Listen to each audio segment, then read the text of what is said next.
This is the Turf Zone Podcast, your central information and news hub, bringing together professionals from turf associations across multiple states to share things to help you in your business. Brought to you in partnership with our friends at the Pennsylvania Turfgrass Council. Now, let's get in the zone. Welcome to the Turf Zone. In this episode of Pennsylvania Turfgrass, we feature an article titled Mid-Season Field Checkup by Tom Serensits and Andy McNitt. The heart of the fall sports season is now upon us. Although the stresses of summer heat have passed, the rigors of games and practices are not only hard on players and coaches, but the playing field too. A few simple tips can help minimize the effects of field wear and tear, whether you are managing natural or synthetic turf, or both. Seed early and often. The importance of overseeding heavily used fields and heavily used areas within a field cannot be emphasized enough. Seeding is one of the most important in-season maintenance practices on heavily used fields. You should not wait until the turf begins to thin. Seeding high-use areas before significant turf loss creates a temporary seed bank in the soil, which is ready to spring into action as the existing turf stand thins. In almost all cases, perennial ryegrass provides the most in-season seeding success.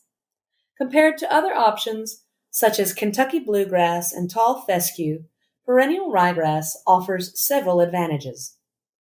First is speed. Perennial ryegrass germinates in 5 to 7 days and grows quickly after germinating. Germination and maturation time for both Kentucky bluegrass and tall fescue is much slower.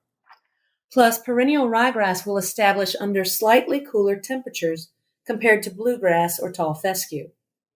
Second, perennial ryegrass is less expensive. Even though seed costs are up this year, you often will see blends of Kentucky bluegrass and perennial ryegrass, but for the best bang for your buck, stick with 100% perennial ryegrass.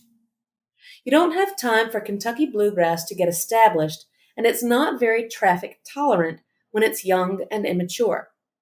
Plus, it's expensive in comparison to ryegrass. Previous research at Penn State shows that ryegrass is more traffic tolerant than tall fescue until both have been established for 14 weeks. That's 3.5 months. You don't have that kind of time. Stick with ryegrass. As for selecting the cultivar of perennial ryegrass to use, visit www.ntep.org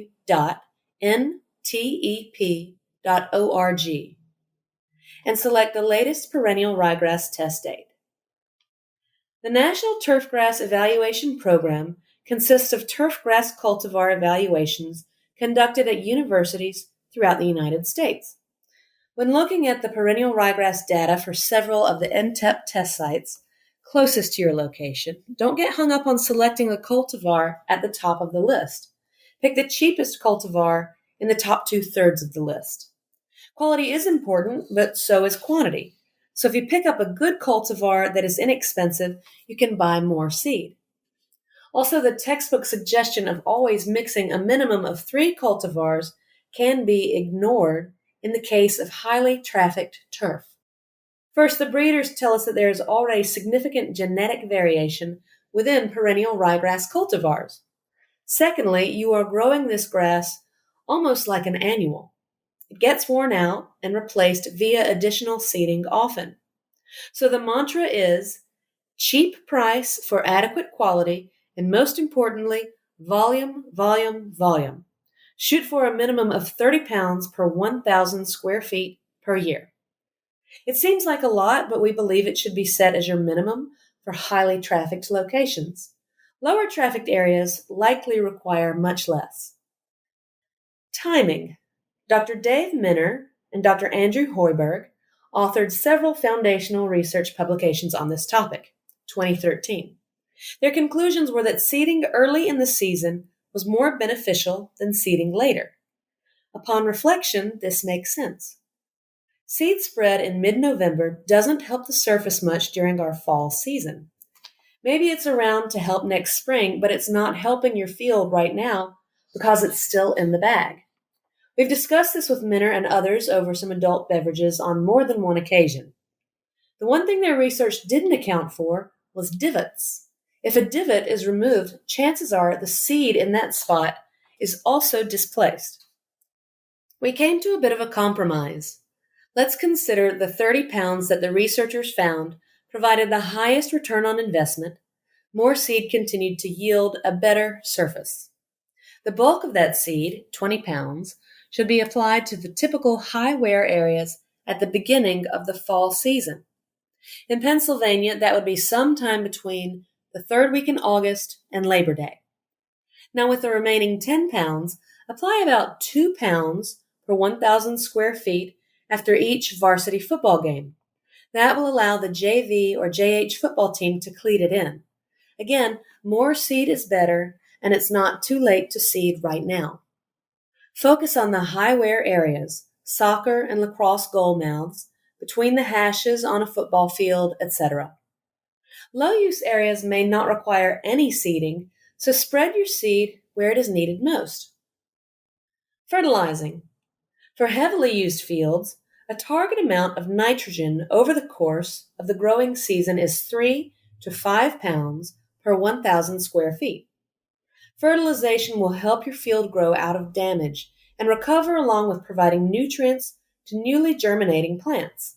The best bang for your buck comes from quick-release forms of nitrogen, such as urea. There are many fertilizers on the market, but fertilizer research trials continue to show that urea often outperforms other much more expensive formulations. It's not too late to fertilize now, but the window is closing.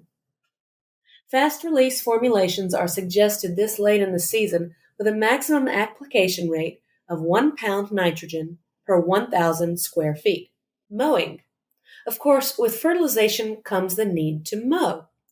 Due to limited resources, one of the most common mistakes that people make is not mowing enough. During the time that the grass is actively growing, mowing once per week simply doesn't cut it. In most cases, a high-profile football field should be mowed at least twice per week. Believe it or not, this will help the grass resist damage due to wear. Frequent mowing promotes a healthy, dense playing surface, and it avoids post-mowing clumps from being left behind. Clumping can be reduced by mowing when the grass is dry. Mowing when the grass is dry also results in a healthier turf plant that is better able to withstand the wear and tear of football. Synthetic turf. While synthetic turf typically does not wear out in a single season or recover like natural turf, proper management practices are still required to maximize safety and playability. The infill component of a synthetic turf field helps keep fibers upright, allows for cleat penetration, and provides a cushioning effect.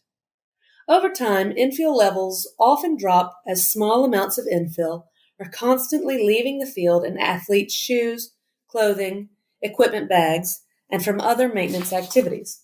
Excessively low infill can result in accelerated fiber degradation from both field use and UV light, fiber layover, and increased surface hardness. Routine monitoring of infill level is an integral part of managing a synthetic turf field. In fact, NFL field managers are required to measure infill depth before every game. You can find out the target infill depth range from your turf manufacturer. If the infill level drops below that limit, additional infill should be added. That means you should have extra infill on site, crumb rubber in most cases. Infill depth can be measured using devices specifically designed for measuring infill depth or a less expensive fireproofing depth gauge. These can be found from multiple vendors with a simple internet search and typically cost less than $20. Pay particular attention to heavy use areas such as goal mouths if the field is shared by lacrosse and soccer teams. Infill depth should be measured on a routine, that's a monthly basis, to ensure infill levels have not fallen below your turf manufacturer's specified infill depth range. Infill depth should be measured across the entire field, at least 20 locations, with the majority of testing taking place at locations of heavy use. If infill is needed in these or other small areas, a few buckets of crumb rubber likely can do the job. Spread a thin layer of rubber out onto the area, brush it into the fibers with a broom, and repeat until the infill level is within the acceptable range. For bigger areas, larger pieces of equipment, such as a top dresser, can be used to spread crumb rubber across the field. No matter the size of the area, it is important to use the same size and type of rubber originally installed by the turf manufacturer. Infill depth is highly correlated to surface hardness.